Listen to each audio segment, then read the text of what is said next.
we can say definitively that religions are all bullshit. Welcome to Brainstorm. We have the explicit tag for a reason. This is a base level argument to a higher level morality. I get paid to science?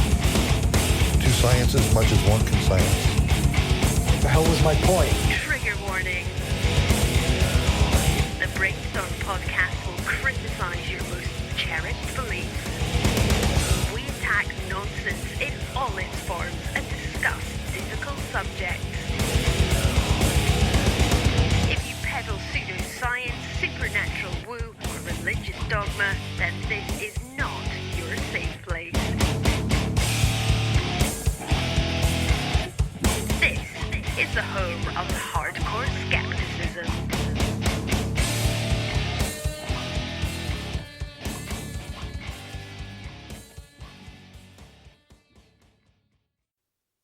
Okay, and we're back. So for our patrons, welcome back. For those listening weekly, welcome to the Shift to Reason Radio, the Brainstorm production that tries to educate and inform. We'll take current events and important skeptical topics and try to analyze them critically. By drinking wine. Oh, wow. Yes, while drinking too much and having fun. Yeah. I'm still joined by my panel of Lisa. I'm still here. And Rene. Hello. And we're still at Lisa's apartment. What? On February 17th. And I'm still wearing slippers. That's the important thing. Yeah. I'm not a scientist, but if I can tell you your science sucks, then your science really sucks. That just makes no fucking sense. I mean, it's just bullshit. Fuck. Leo was supposed to be here, Fucker. and he had a story about... Fucker. He had a story He doesn't about... listen. He gets insulted. Whatever. Yeah. This is actually... I thought this one would be funny because I always drink energy drinks. Well, yeah. A study finds people who enjoy energy drinks are more likely to be assholes. Yeah. I read the article, and all I had to say with that was a bit of a generalization. Yeah. I mean, okay, yeah, guys always walk around with the energy drink in their hand, and even though I have a Red Bull right beside me. Yeah. Keep talking, but kettle, you're black. Yeah, exactly. But that they're going to be douchey assholes. It's just like if you wear an Affliction t-shirt, you're a douchebag. It's yeah. It's a generalization. You got your metal militia tag on your truck. Yeah. Truck nuts too. Yeah. Truck nuts. What the fuck? Agreed. I feel like truck nuts. Too much wine. Truck nuts exist in America and Saskatchewan. They come up, they grow. Yeah. I've never seen somebody and fucking rural truck Alberta. nuts in my. I'm calling. You know what? As a Calgarian, a person from city Alberta, I consider all of rural Alberta part of Saskatchewan. That's actually You're fair. the same people. That's kind of You're fair. the same people. Sorry. Yeah. I'm done now. So supposedly this study gathered 467 male participants between the ages of 18 and 62 and asked them a series of questions. Sure, the guys that are 62, they just damn straight love my Red Bull. Yeah, that's right. Yeah. The study, titled Moderated Mediation of the Relationships Between Masculinity, Ideology, Outcome Expectations, and Energy Drink Use, then found a high correlation between backward views, like homosexuals should never marry, and an affinity for energy drinks. So... Okay, but this is a correlation, not a causation. Right. Probably not very cool. Like sometimes you look for correlations because you think this thing X that I'm correlating with Y, I expect X and Y to be somewhat close together, so maybe I'll be able to draw a causal link here. But what you're doing is you're taking things that are there's no reason to think there would be any sort of causal relation one way or the other. Either the energy drinks cause assholism or the assholism causes someone to like energy drinks. There's no reason to expect that, right? You're just looking for a correlation that exists for reasons. There's probably be a bit of a cross section. There's too many variables, really, to... How many of them were hockey players? Fucking hockey players. There's so many other factors. Fuck religious studies / political science majors. Fuck those car salesmen. Right? She gets a little scrappy on wine. Not Angela, who I love. Well, of course. I love Angela. I love you, Angela, if you're listening.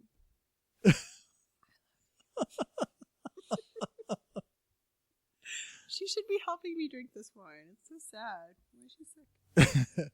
I don't know. Stupid non-alive viruses. Stupid, yeah.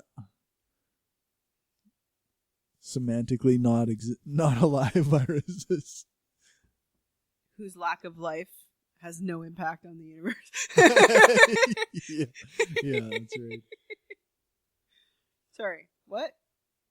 No, that's Energy so drinks. energy You're an drinks. asshole. Got it. Assholes drink energy drinks, or energy drinks make Odd people assholes. Odd people. I think that's obviously the conclusion we can come to from what you just read. Yeah, I think There's so. nothing else to be concluded. No, there's absolutely nothing to be concluded. Way to science it up. Yeah. Science, it works, bitches. Offering, let's see. The final conclusion was as followed.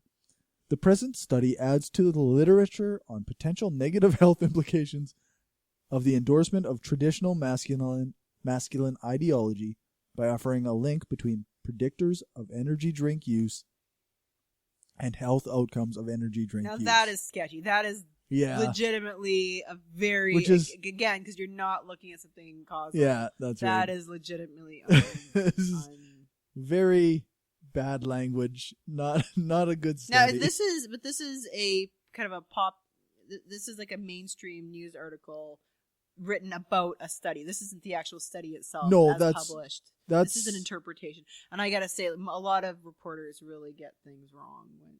And this isn't even mainstream. This is just a website. Yeah, yourfriendshouse.com. Yeah. Although they did put a link to the study in here. That's cool. I mean, it could be that the authors of the study argue that, but that would be unreasonable. Like, that would not be. Okay, yeah. The conclusion of the actual study on PubMed says, the present study adds to the literature on potential negative health implications of the endorsement of traditional masculine ideology by offering a link between predictors of energy drink use and health outcomes of energy drink use. What are the health outcomes of being an asshole that are... Maybe people punch you more often? Yeah. That's a real risk. That's a risk you run. Yeah. Yeah, good point. That's fair. Way to go, team. Yeah. I'm not convinced.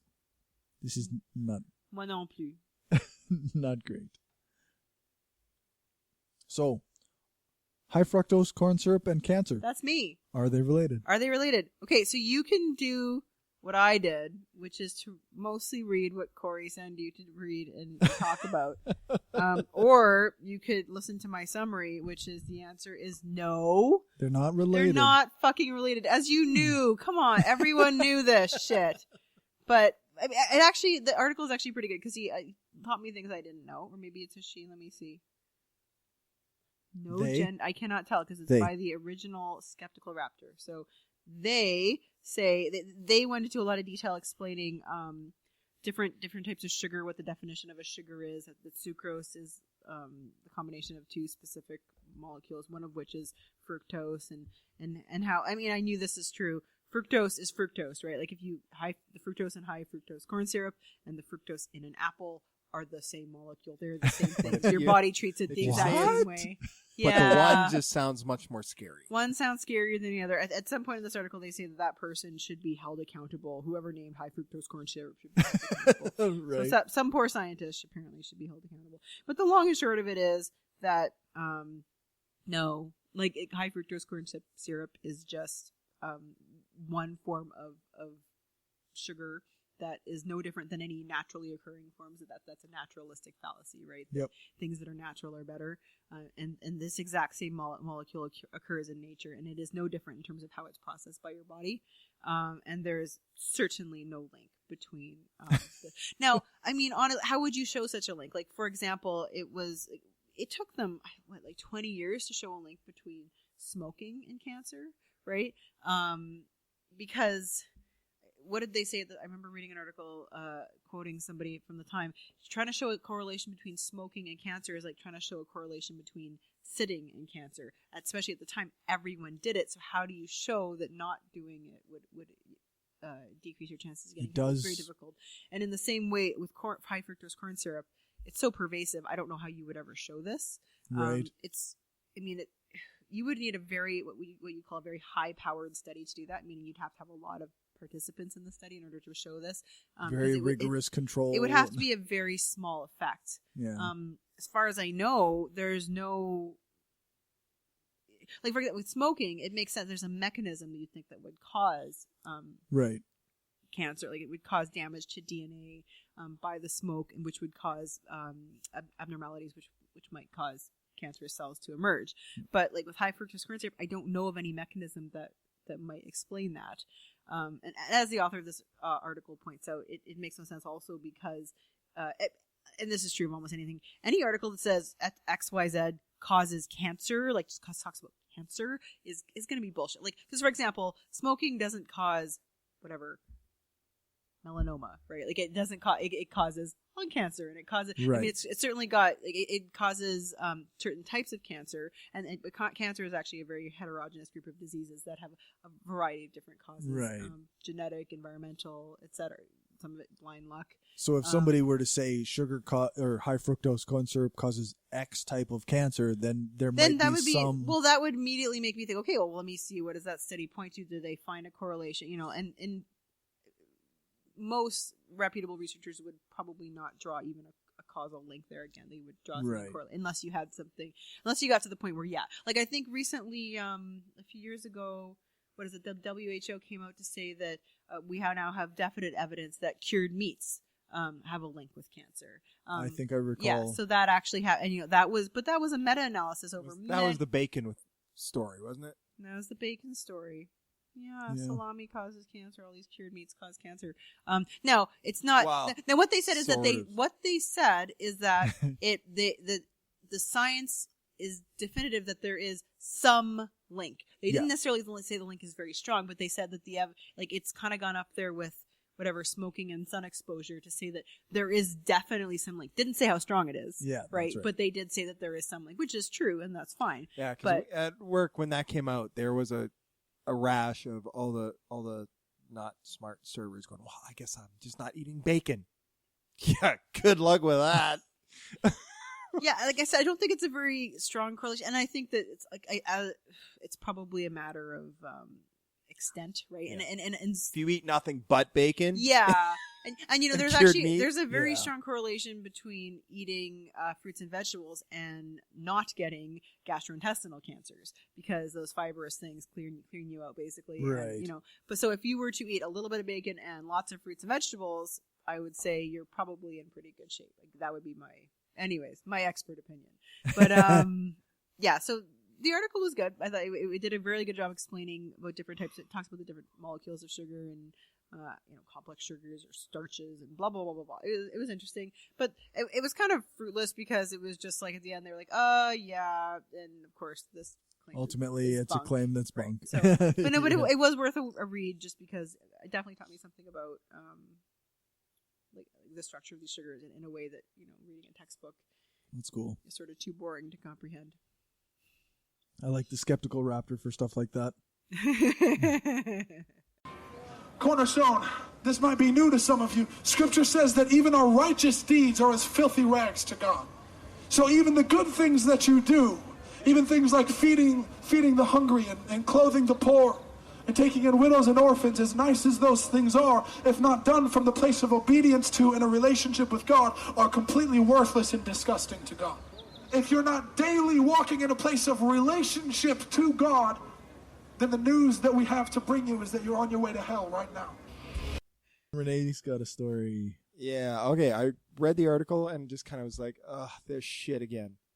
Apparently there is a group, what was it here? The Education Committee of the Council for National Policy is trying to bring Judeo-Christian values back into schools, and because of course, Guessing it's probably more the Christian than the Judeo part of that. But anyways, probably. I would bet. Well, that would probably more bar mitzvahs? No, probably. Yeah, probably not. Although it depends. They probably would quote a lot of the Old Testament, but just not necessarily, They conveniently leave out the Jewy part of it. Yeah, the Jewy parts. They get stuck between your teeth, Yeah, so... That makes no sense. Like, I'm sorry if it's a terrible joke. I could have made a worse one, but... No, actually, that's not that bad. It's way better than some of the jokes that Gumby makes. Yeah, I'm tempted to make a that Gumby guy joke. too. Hate that fucker. Yeah. We'll just leave Moyle jokes alone. But at any rate, I won't go too far into this just because Is Gumby a Jewish atheist? No. Okay. Sorry. So, Judeo-Christian, blah, blah, blah. Blah, blah, blah, which I don't want to go too far into this because it just delves into the same bullshit like Sarah Palin-esque bullshit about knowing what the founding fathers really intended and yada, yada, yada, yada. Not our new ambassador, so... Yeah, because she couldn't learn the language in Canada. But... Oh, fuck, eh? But... the thing is what is it? The document is based on 4 assumptions in one pledge. Number 1, all knowledge and facts have a source, a creator. They are not self-existent. 2, religious neutrality is a myth perpetrated by secularists who destroy their own claim the moment they attempt to enforce it. Number 3, parents and guardians bear final responsibility for their children's education with the inherent right to teach or choose teachers and schools, whether institutional or not. Number 4 is no civil government possesses the right to overrule the education choices of parents and guardians. And number 5, the CNP Education Committee pledges itself to work towards achievable goals based on uncompromised principles so that their very success will provoke a popular return to the Judeo-Christian principles of America's founders who, along with America's pioneers, believed that God belonged in the classroom. No. I don't know. I didn't go too far into this, Pretty sure that that's not what they believe. Well, seeing the First Amendment is you have the right to practice whatever religion you want, but they also had a separation of church and state. There is a common, and I did a few other, I typed into Google where the American Founding Fathers, Christians, and kind of went to a couple different links, and of course. Any link I went to depended on their own bias. I found one from the heritage.org, which I assumed was much more, strictly historic. Right. And they kind of went, they were all, it was the 1700s. They were, of course, all Christian. They probably assumed there'd be, these people might have assumed there would be things like religion in schools, like prayers. It just might have been pervasive. In the 1700s, I don't think they even really thought too much about it. Did they even have publicly funded schools, No, or was it just I don't rich think so. people who paid for their kids to go to school, and if you were poor, your kid just didn't go to school? I think that was the case. They didn't have an actual. They didn't have social programs. They didn't have social programs. Yeah, this school. is where this is. Yeah. Literally. That's a relatively new concept. Yeah. I mean.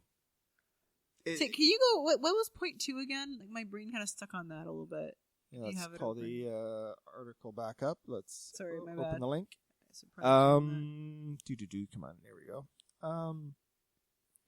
Number 2 is religious neutrality is a myth perpetrated by secularists who destroy their own claim the moment they attempt to enforce it. What do they mean by that last bit? I have no fucking clue. They don't explain it. They don't elaborate. No, this is just their document. That sounds interesting. This is what they printed up as their the document that apparently is on their website, which I couldn't find because it seemed to be a broken link, but it isn't going to be made public. So it's basically they've written this if you go to the website, this policy, it's like a shitty 90s website, really. What they mean by that is because they think that atheism is a religion. Oh. Okay. So when secularists promote the idea of religious neutrality and say that we don't want religion being taught in schools because then all religions would have to be taught. then they assume that the religion that's being put in schools is atheism. The thing is, to me, that makes sense. They're drawing a lot of lines, though, that yeah, of course, don't because really of course, exist. atheism isn't a religion. Is not believing in something in a way. It's the weirdest, like it's the weirdest ism that there is, right? Like, Yeah. as many people have pointed out, most people are atheists about every other religion except their own. Like most people are religious or are atheists. Sorry, about Zeus, right? Like nobody believes in the Greek gods. Yeah, everybody's a non-believer right, in some way. Yeah. So, anyways, it was kind of the weirdest classification ever. I don't know. I might actually kind of agree with them that the first part of it that religious neutrality is a myth or whatever, because it does seem like, okay, let's say, like, if I'm an atheist, I don't really think people should believe in religious beliefs, right? And if I'm a Christian, I genuinely think the Hindus are fucking wrong, right? Like, so, like, I mean, you can choose to live in tolerance with people with, to have tolerance with people of other religions. That's true. But I might still think you're going to hell for being a Hindu, or whatever, right? I think I've made the joke before where they always have the one true religion. You're never going to have the one true enough religion. Yeah, there's probably is a bit of that. I mean, you see it all the time, these multi-interfaith whatever, and they all just, and nobody's telling each other that they're going to hell, right? Yeah, but they kind of think that, like, yeah. Because there's so many people. I know so many people who are kind of like not fundamentalist religious. They're not super into it, but they're maybe. But it's like, to me, it's like you haven't really thought this through, man. You can't this doesn't work. Like, either you believe it or you don't. And if you don't believe it, then why are you throwing out certain parts and not the other? How is that allowed? Like, yeah, you're... to some degree. I mean, you can live easier with moderates, but to some degree, you have to admit that if you believed what the religious people believe, you'd be a fundamentalist, right? You're being kind of hypocritical. Yeah, by if you being don't... a moderate. Like either be an atheist or be a super hardcore Mormon. Like, I don't care. Like, one of the two. Like, don't fuck around with me. That's right. Like, I'm more of a person of believe whatever you want to believe. Well, fuck you too. But keep it in your house. But keep it in your own house. Like, that's very Canadian. How Canadian is that? That's the most Canadian thing I've ever heard. It is. Hey. But but realistically, he is drinking a Tim Hortons coffee at this moment, and double, riding a moose. Double. Yeah. But I mean, really, if you want to believe whatever you want to believe, fine. It just has no place. Hey, did you guys know about regular? If you go to Tim Hortons, order a regular. Is that just one and one? Yeah. Oh, I didn't know that. But I didn't know that until you moved to Ontario. Then those people teach you the ways. So, but at any rate, we'll try to go back to this article just to finish it up. Like, it's obviously they're going to give it to Trump, especially now with Miss Betsy DeVos in there, who is now the head of public schools, who hates public schools and is all for religious schools. Yeah. And doing some research on this, found something scary. Apparently her brother started Blackwater, which scared the shit out of me. Her husband was the former CEO of Amway. Yeah. Yeah. They're just shit people. Just shitty people.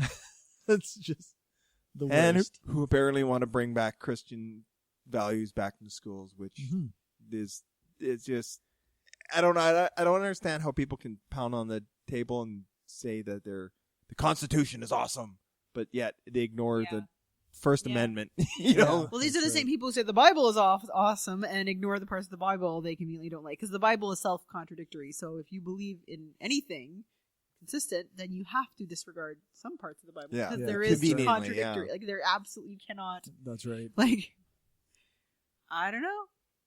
Yep. I don't. Yeah, I don't know. It's, but what is the attitude? Like, if you have a student whose family is Muslim, are you saying that they just have to pray to, they have to just say the Our Father in school? Like, they just have, I mean, is it just like that? Is it that? Yeah, well, that's just it. It's because it was founded as a Christian nation, so it should stay as a Christian nation, and so converted. It was not. It was distinctly not. How can you argue that? It's distinctly not founded as a Christian nation, because. I mean, the founding fathers might have been Christian, but they specifically wrote in their constitution that you can have any religion you want, that it's a secular government, right? Yeah, I mean, and that's where the argument I was finding here is that there were a lot of them, other than the one video I found by Prager University, which, of course, they make awesome videos, but they're very biased. But which way are they biased? I don't know anything about Prager University. They're right Okay. wing. But but they make some very awesome videos. I'll give them that. Mm. But that's the thing is like they were saying no, the founding fathers were very distinctly Christian, and the other stuff I kind of like. I didn't read too deep into it, so but most other ones say they were depending on which ones you were talking about, because obviously there was how many when that signed the Declaration of Independence. I can't remember, but there was a lot of them were very distinctly deists, meaning they're not atheists, but they didn't really believe in an intervening God that you couldn't pray and directly A high level God is just like, oh, what are the underlings doing now? And then smokes a cigarette. Right? Yeah, just a God of nature, so to speak, that started the rules of, the first mover. Yeah. I mean, yes, there was some stuff I found where, like, a lot of speeches that George Washington gave, I guess, quoted God and said God and blah, blah, blah, blah, blah. But it's still, they're still politicians. 1760 whatever, right? Like it was. Yeah, it was 1776. You know, it was a country founded by Puritans and. He was the atheist of his day. Like, let's be honest. Well, that was just it. Is that was one colony were the Puritans, and then later colonies didn't follow the same same thing. So it's all very. You have to get into the history and go, well, that's not totally true. But it's a way of easily making convenient argument to get their own way. Like, oh, the founding fathers intended this. Okay, well then let's just ram this through. How many times did Sarah Palin quote the founding fathers? And in all honesty, she wouldn't know if it smacked her in the forehead. Who gives a fuck? Yeah, ultimately, yeah, exactly. That's a good point. Yeah, it's just because the founding fathers wanted something. Is that how does things that make change? That this is the world. Well, now. that was the whole thing of the Constitution. It's a living document. They put in rules so you can change it. Yeah, that's if right. If time changes, why is it? It's just kind of, and it's kind of weird, especially with like all this Islamophobia that started, and like, oh, the terrorists is not Islamists, blah blah blah blah blah. But yet they want to create, they in essence want to create a theocracy, which is what they're so scared of, which is fucked up. Yeah, they're worried about a Muslim theocracy, but they want a Christian theocracy. They want a Christian theocracy. Well, I guess Christianity's good, but Muslim's bad. Well, Christianity is the correct religion. Oh, is that how that works? I see. Yeah, and then They're so silly. yeah, and then the Muslims go, well, actually, you guys got it wrong, and we had the final one right. Our prophet came after yours, right? Like, therefore, his writer. And then all the Jews go, they're there. Yeah. You know who's got the newest religion and therefore the best? Flying Spaghetti Monster. Yeah. Right? Right. Atheists win. If what's newer is brighter, I'm just saying. Well, that would still make the Mormons more right than both the Muslims and Absolutely the Christians. And the Scientologists are righter than the Mormons. Yeah. It's beautiful. The newer it is, this is a wonderful hierarchy of the Scientologists. They've only been around since the 50s. Yeah, so they're more right than the other ones. Yeah.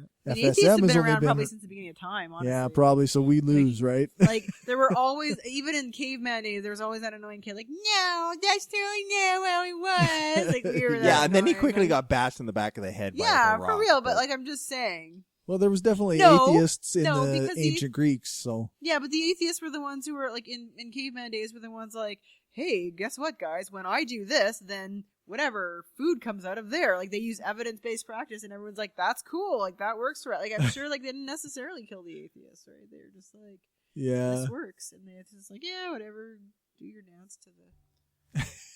They might have. The first guys who discovered fire might have got killed first. Maybe. Until after a while they went, hey, that fire thing is warm. It's good. Ancient cave people were probably a lot like the pigeons. They do their dance and they get their token of food, and they think that the dance caused the food. So. If you like what we're doing and want to help us keep the lights on, go become a patron at patreon.com/Brainstorm Podcast. You can hear the bonus half hour that we record every episode and get a shout out when you support the show.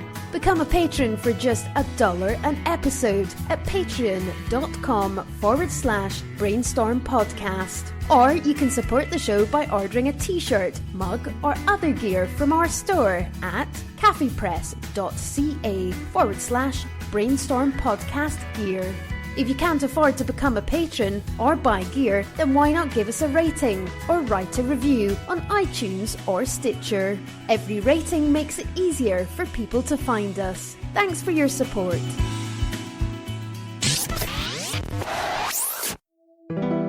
We are given one life, full of billions of small and large decisions. To be somebody, to change, to be kind, to give hope, to become a better person, and to leave a lasting impact on this planet. It is a decision to be made every single day while your heart is still beating. We've made our decision. Absence of clothing. Atheist and science-based apparel and merchandise, donating 50% of our profits to charity. Look good and feel good, without God. Check us out at absenceofclothing.com and find us on Facebook, Twitter, Instagram, and Pinterest for discount codes and other sweet swag. Use the code BRAINSTORM at absenceofclothing.com and get 10% off. Brewpubs have always been a place to sit back, have a few drinks with friends, and talk about everything under the sun. Skeptics Brewpub is just such a place. Each week, Brother Brewer invites people to come in and talk about politics, religion, skeptical inquiry, beer, geekdom, and whatever else happens to come up that night. You can join the conversation by chat each Monday night at 8:30 p.m. Central Time on Spreaker, or catch the show later on iTunes, Spreaker, Google Play, or any other podcatchers out there. That's Skeptics Brewpub, where nothing is sacred and no conversation starts without a 2-drink minimum.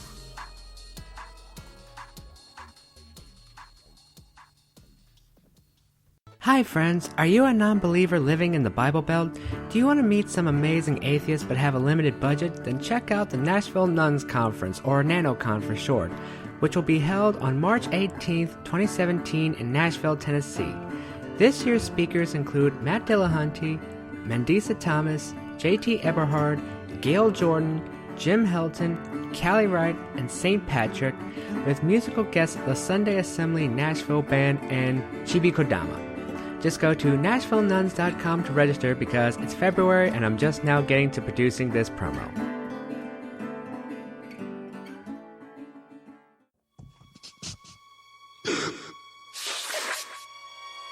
God, these people are so evil. Why can't America wake up and meet them? Donald Trump's not perfect, but he doesn't want to hurt you and your family. Hillary and Obama want to make you poor and pathetic. We have all their white papers. They hate you. They hate prosperity. They hate God. They hate children. And goddamn them they all. We're going to find the lever to beat these people, and they're going to be beaten. Look at her shark face. Have to look at her with that demon face. That's a frickin' demon. We're going to have President Linda Blair, people, and I'm not going to go along with it.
muddy waters.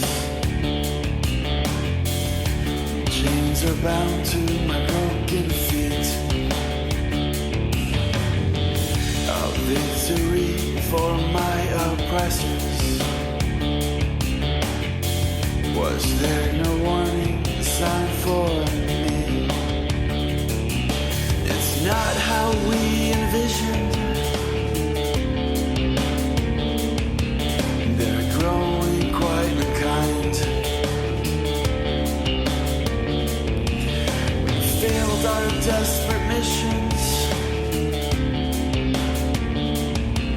and lost our fucking minds.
Before we get back into the episode, I just want to make a note about this song that I just played.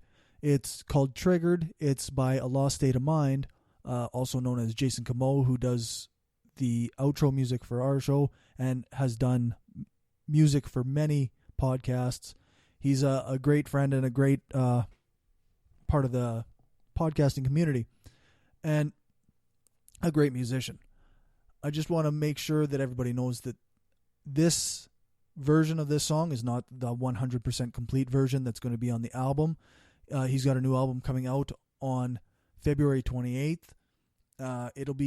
It's called Some Version of the Meaning of Life.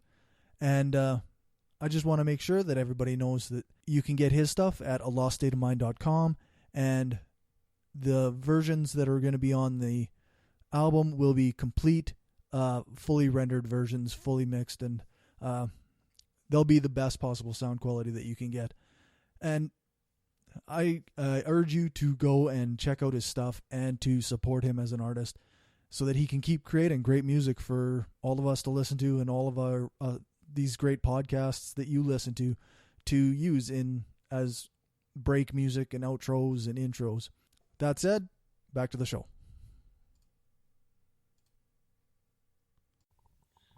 All right, so we're back from the break, and I wanted to spend about a little bit of time talking about the backfire effect. We actually almost covered a little bit of it during our discussion with Ross, where people don't react well to facts being presented to them that are contrary to what they already believe. Yes. They tend to... actually, I'll might as well just read this bit. The backfire effect is the name for the finding that, given evidence against their beliefs, people can reject the evidence and believe even more strongly. And the phrase was first coined by Brendan Nyhan and Jason Reifler. And I got a couple links here from Rational Wiki and whatnot, but I think we've all encountered this if we've argued with anybody. Yeah, I think part of that comes from, like, people think, obviously fallaciously, but they think, okay, well, I think I'm right about this. You've told me something contradictory. The only reason you would be arguing so strongly against me is because you know that I have a point. You know, like that. No, I really Right. that's my understanding of that's part of what plays into effect there. Like, the only reason you're like the people spend so much time trying to convince everyone that global warming is real is because they know that we are, we have this point, and they know that I've done my homework. Most sheeple haven't. Oh, but people say like, oh, that's the That's worst. actually a direct quote from a friend of ours. Oh, for fuck's sake. Are they still your friend? Yes, actually, yeah. As weird as that might be, but yeah, it seemed fitting. It is. Right. You're exactly that. You're describing the phenomenon. It's a weird thing. Yeah, it's I don't know. I don't even know how to really talk about it because the best actually right now. You Are Not So Smart podcast did a 3-part series on it, and it's really quite good. Oh, I guess I don't have internet here.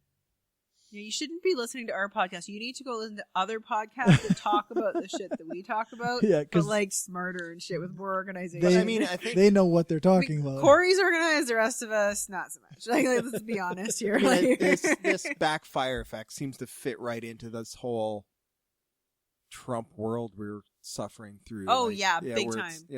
Like, no matter what is said, fake Trump, news. Yeah, That's fake. That's false. That's fake. Yeah, so like that's a great example. Like, Trump took an actual problem, which is that fake news was so prevalent during his election campaign and that got him elected. Yeah, and he turned around and he took it. He took it to apply it to things that aren't fake news. Like, it's amazing.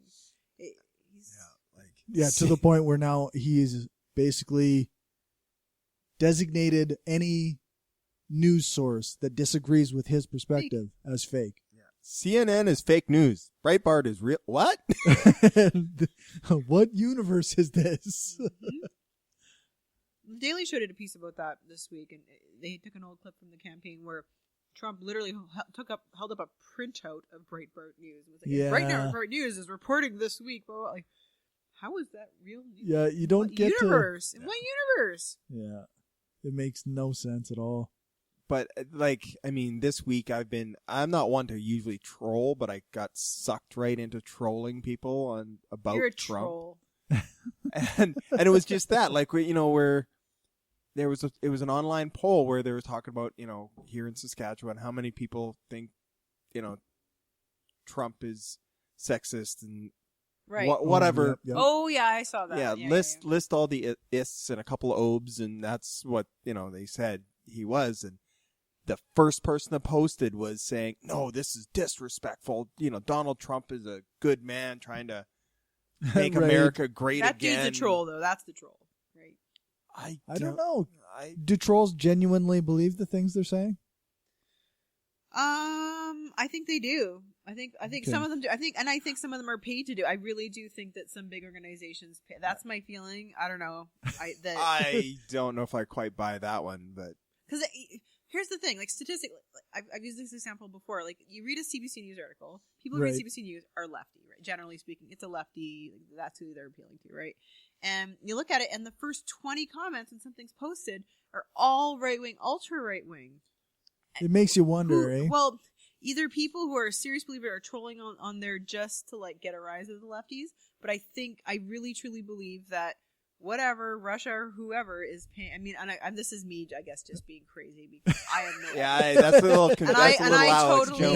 I totally agree with your skepticism on me on this, but it wouldn't surprise me if people with vested interests commented on this stuff. That's a way to plant ideas in people's brains. Yeah, if some evidence came forward that showed this was the case. Okay, but a good reason to make an argument, or a reasonable way to make an argument, is to say that is to look at what motivates people. What could potentially motivate? If I'm the government of, I don't know, whatever, Hungary, and I want to try to persuade people to my right wing views. One way I could do this is go to websites where I could possibly get people and put comments that people read. I know I read a news article, I'm automatically drawn to the comment. I want to know what people say about it. Like I want to read the comments. And do you read the comments? Everyone. I do, and then you hate yourself for it, but right? I have to like force McDonald's. myself because I could just skim the article and go on, but I almost always go, wow. Yes.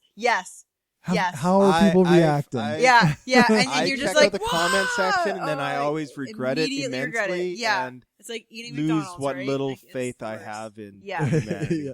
Literally, never read the comment section. I think with the comment worse. section, and I don't know if this really fits in with the backfire, but there's a thing where I don't think that it's like conspiracy theory or any of that stuff. I think it's just naturally. People will read an article, and if they're right wing, and it's this leftist paper, I'm just. Why are they reading it though? Like I don't read because right-wing I think articles. it's along the Like, same lines of all it pops in my head is. You'd have to pay me to do it. Maybe Well, that's what I'm doing. I'm thinking more along the lines of someone like when Howard Stern was at the height of his popularity. Oh yeah, okay. Where they said, "Well, what does the average?" I can't remember the exact numbers. It was on his movie. It came out. So. The average fan of Howard Stern listens for X number of hours to hear what he's going to say.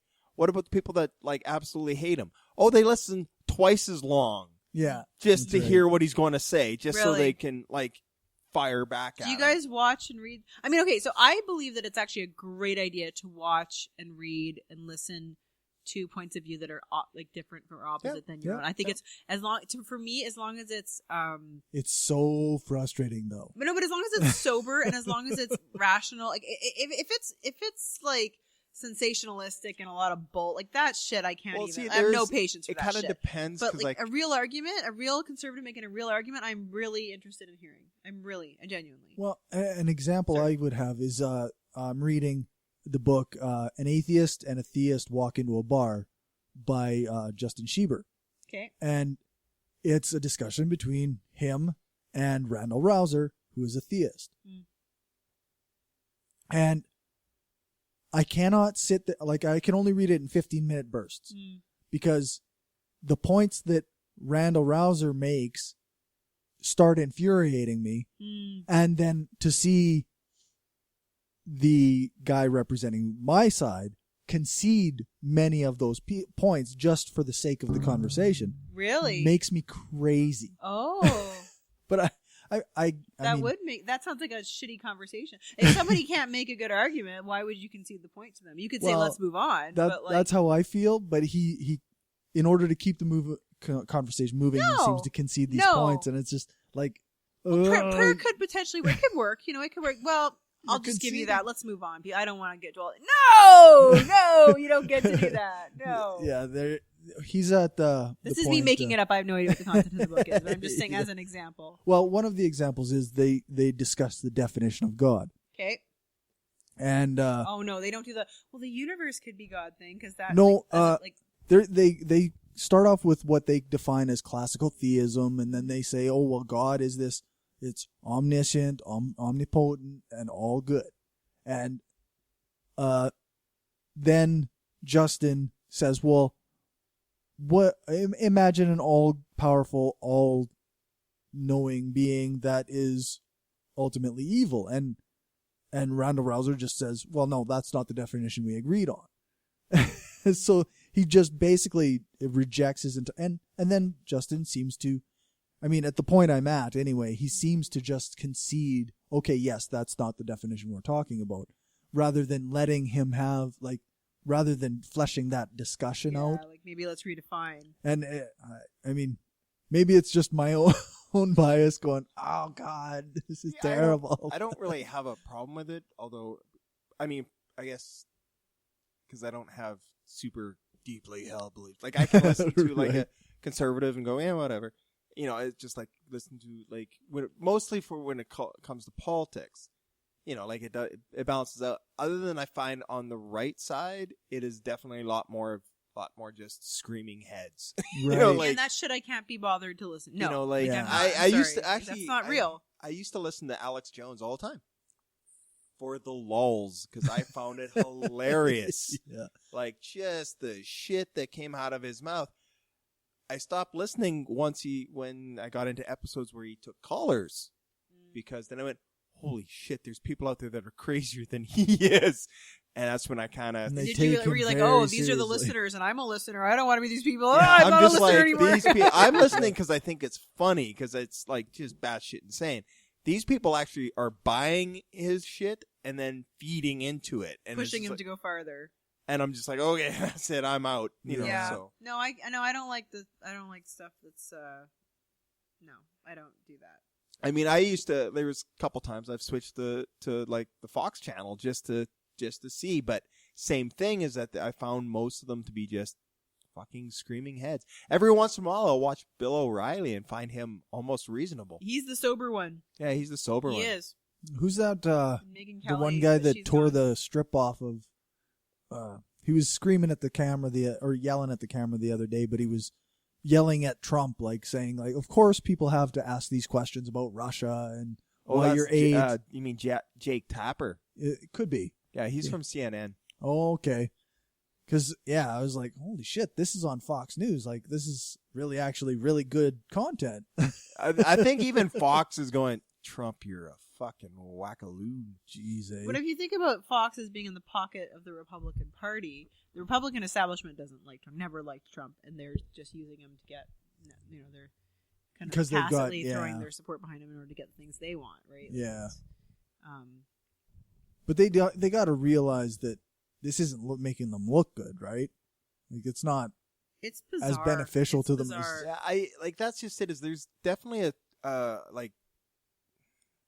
because there's the Republicans, and then there's ones that just are Republicans that want the power, and then now there's definitely a core group of, as I've seen on other podcasts, call them Trumpists, and they're the ones that are truly examples of this, you know, backfire effect because they just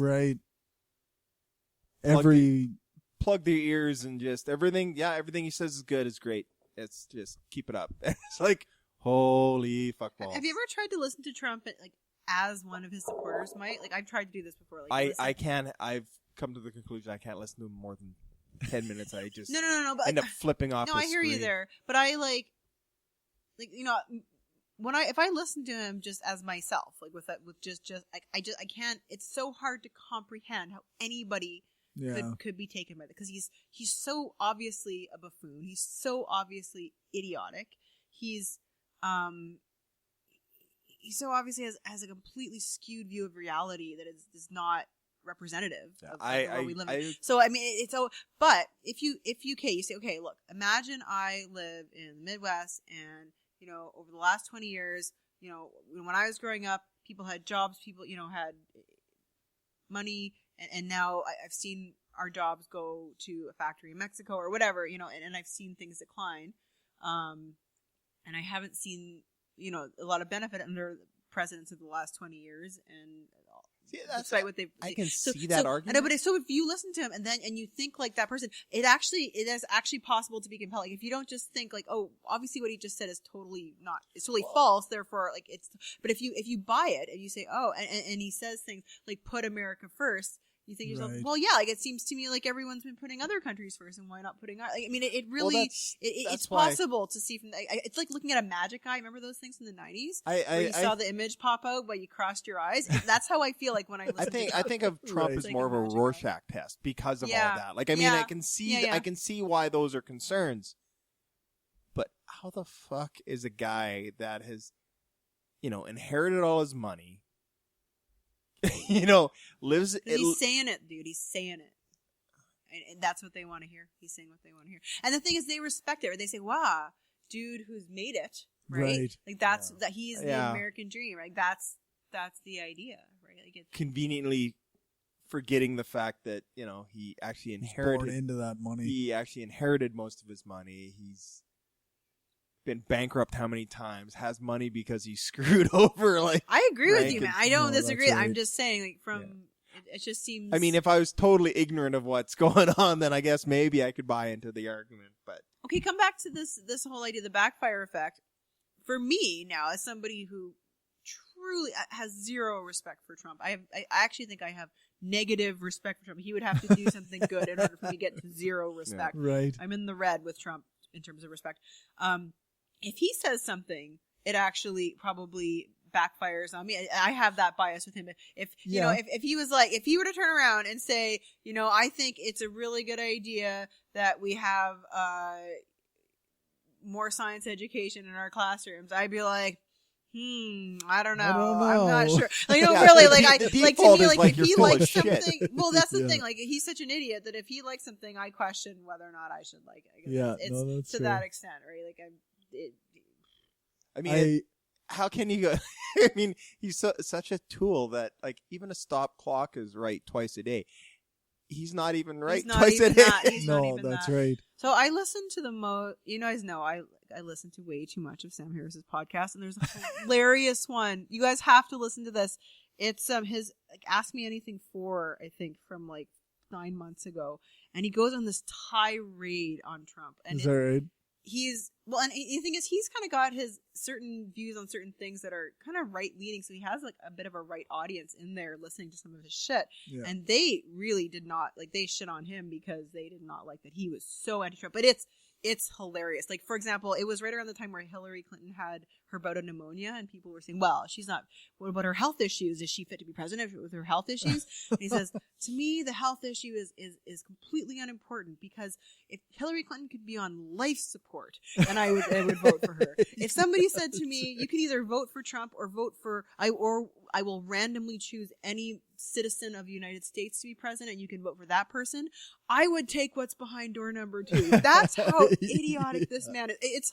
I was just laughing my ass. Of course, and I was in a public place with earphones on. I was like a total idiot, but I was just on the floor. Anyways, it's hilarious. I'm sorry. No, that's fine. And then there's this other one, the one before. He's talking about how he goes on a rant for like an hour. And he goes, you know, guys, I think this episode's not going to age well, because probably he'll never get elected. And, you know, and we'll, you know, this whole team completely unimportant, and be like, why did I talk about this for a whole hour? It's totally not. Right. And it was actually like totally prophetic and terrifying. And it's just, it's nauseating. Yeah. Like, have you gone back and listened to anything? Like, not necessarily from him, but any media from about a year ago? Or it's actually like, it's enough to sort of the sort of the tacit assumption that everyone makes that he's not going to win. But how horrible we assumed he wouldn't get the nomination. I know, but if you listen to that, it's just in everything. Yeah. That if you go back a year and a half, it's very.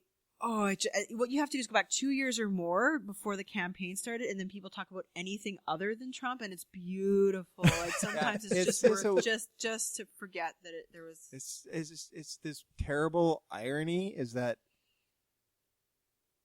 you have to talk about Trump because he's just such a train wreck, and just doing such horrible, terrible things. But that's what feeds his freaking ego. That's what's horrible. He has this press conference. I turn it off. I'm like, he wants attention. I just can't even. Yeah, I can't even though he just is constantly tripping over his own ego, his last one was just god awful. Yeah, I don't know. I enjoy the people who rip into him because I find that hilarious. I find that he's an example of everything that's lacking in the critical thinking of the world. Yes. So it's too easy to get involved in a conversation about him because that's everything we're fighting against in every sense. Example, yeah, he's the go-to example right now for he is. You know how it's now considered a poor argument if you go ahead and invoke Hitler, right? It's gonna be the Trump. If we're you gonna just have Godwin's Law 2.0. Yeah, for Trump because that's it. Godwin's Law. Yeah, because it's fucking too easy. Trump. No, you're it's too Trump. easy. Yeah. It's because it's so. I mean, I guess I dream of the day we get to that point where it's just generally understood that just like Hitler bad. Therefore, if I say you Hitler, that's just like me saying you bad, right? Like I want it to be like that with Trump. Like everyone is just well understood. Everyone it now gets means you're dumb. Trump is dumb. What does it mean? It means, but it's more than dumb. It's different than dumb. It's susceptible to non-evidence-based beliefs, I think, is what it means. It means totally far-right driven policy. It means specifically rejecting anything that's factual. Yeah, I shouldn't even say it's a matter of right or left because there are people on the right who are rejecting him too. So I mean, it's. I don't think it's at this point there's the whole rise of the alt-right and blah blah blah blah blah. This is totally something different. This is just sheer incompetence. It is, and it's also incompetence. Yes, yeah, absolutely. on such a level that I didn't think was in him and in the people he's named to his cabinet, to his administration. Because the people named to his cabinet are just so woefully unqualified.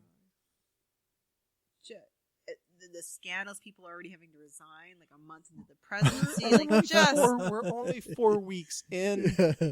Well, did you see the John Oliver thing? And yeah. He's like, so we're approximately 487 days into this presidency, just because it was just that's how long it's felt. It's felt like it's somebody kill me now. It's just it's. I think Trevor Noah made the same joke where it's 4 weeks has felt like 4 years.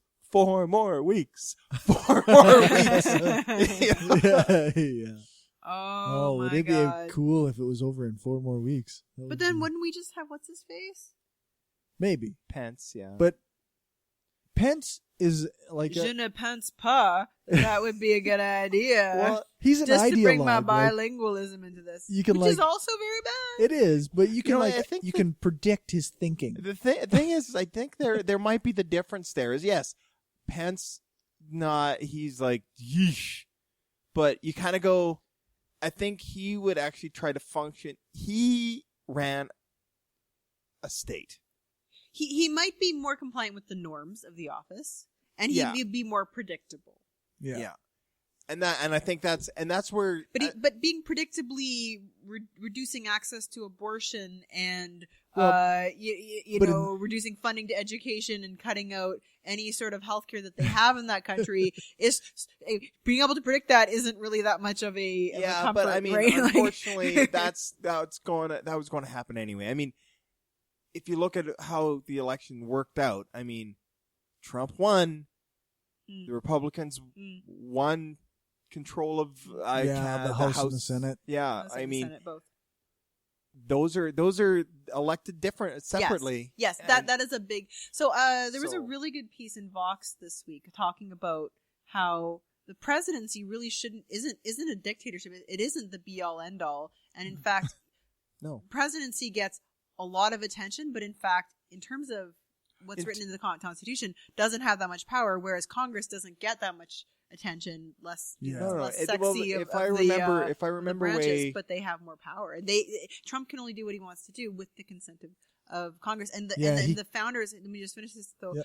The founders of the Constitution never envisioned and specifically did not like political parties, and they never envisioned a political party where you get cooperation between the different branches of government, Right. specifically because they're all in the same party. That was never expected. The idea was that Congress would fight against the president, would be a natural block. And the Sorry. judicial system is supposed to Yes, also the same be way. in there too. Sorry, so I interrupted you. All I was going to say, if I remember my, I think high school study of like the American system, is like, the irony of it all is that the American president technically doesn't have a whole lot of power within the state, Right.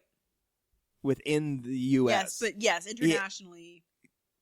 Outwardly has much more control and direction, But he can't declare war without Congress. Right? Yeah, no. But what they've done is they've declared military actions and shit, so they don't. It's like everything else. They've done workarounds. And there's been an erosion in that like executive orders have become more and more powerful. Yeah. So essentially, at this point, like the only thing that he has to go through Congress for is if he wants to spend money on something.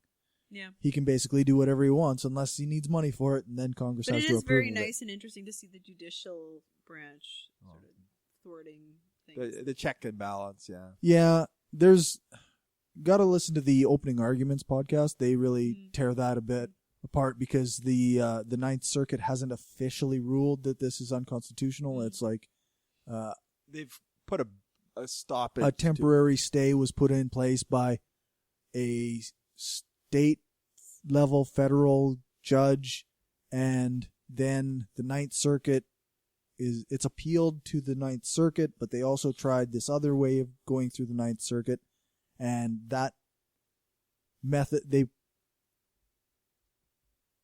Ninth Circuit judges decided that this method would not stop the stay on the ban. But they still haven't ruled on whether or not the ban is unconstitutional. Interesting.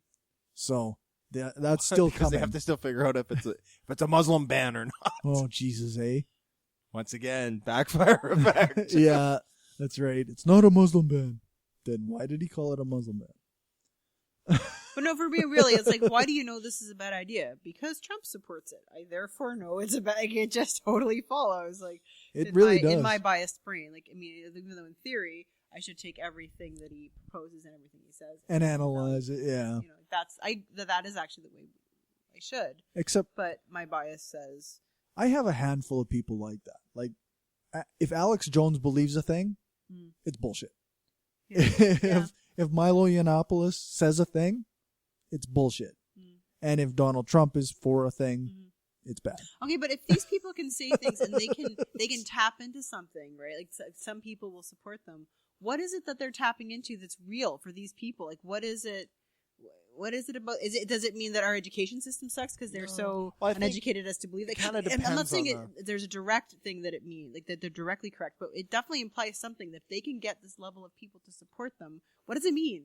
Well, I think it depends on which one you're looking at. Like, in the case of, say, Alex Jones, the reason why conspiracy theory kind of works is because throughout history, governments have done really shady things.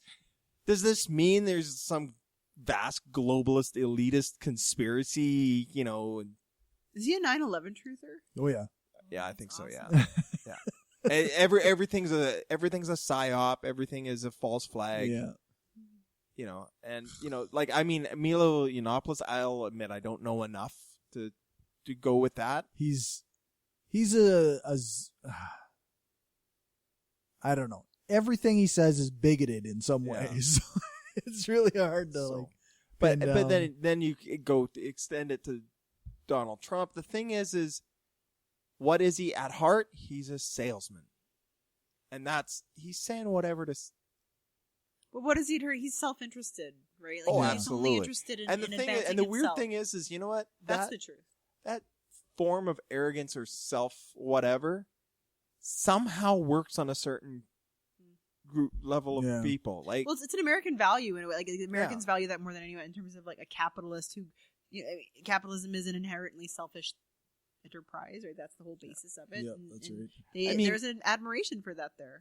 I watched the thing on Trump where they talked about like when he took over from his dad, like he kind of changed the Trump brand to make it mean luxury, and hence why everything he owns is plated in fucking gold. Like, But what do people say, that Trump is a poor person's idea of a rich person? Like, most rich people don't plate their fucking apartments in gold because it's tacky and cheesy. But right. it's like what a poor person would think a rich person should act like, right? What is it? I think it was on a show, some movie. They called it Nouveau Riche. Yeah, Nouveau Riche. He's not even Nouveau Riche. He's multi-generational of Riche, but like, but he just acts tacky that, Riche. yeah. But the thing is if you look at his history, though, like, yeah, his family's been rich for, well, he's the third generation. But his grandpa made money. How? Up in the Yukon during the gold rush.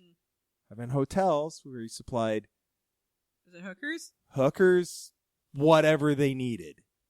Hookers. I think we all know what a bunch of men living all by themselves generally consume. Exactly. But he had some higher end alcohol food. and prostitutes. And drugs. Yeah. Don't forget the drugs. I don't know. know. Gambling. Gambling. The drugs probably weren't as big a thing. And Justin Bieber music. Let's be honest, people. That wouldn't have really worked in the. It would have worked in the gold rush, man. Like something like the Biebs. I don't even know. Then you go to Just saying. You go to Trump's dad. Yeah, they made money, but he made it by skimming off the government. Like, he built. Donald Trump makes money by hawking steaks and Trump University, all these shady ass practices. Oh yeah, it's not like he's, other than the hotels, which he notoriously doesn't pay his tradespeople and doesn't adhere to his contracts. I mean, he's a shady dude. Like, I wouldn't do business with him. Who would do business with him if I were a business person? Not anyone reputable anymore. No, exactly, right? Like, everyone is aware of his shittiness. But as a business person, that would be a risk you'd be running, right? But he's been able to, enough people that don't know, don't research it. They go, he's a successful guy. Yes, exactly. Like I said, a poor person's idea of a rich person. Yeah. Okay. We'll take another break for music and stuff. I'm actually going to, for the patrons, I'm still going to put in music into this break. And it's going to be Triggered by a Lost State of Mind, which is going to be on his new album that's coming out here in a week or so. That's he does the outro music for us as well. And then Racer by Coheed and Cambria and People Are People, which is a cover of a Depeche Mode song, but this version is by Dope. What album is that one off of? American Apathy. I haven't heard that one. Yeah. So that's what the music break will be about like. And yeah. I'm going to push this button now.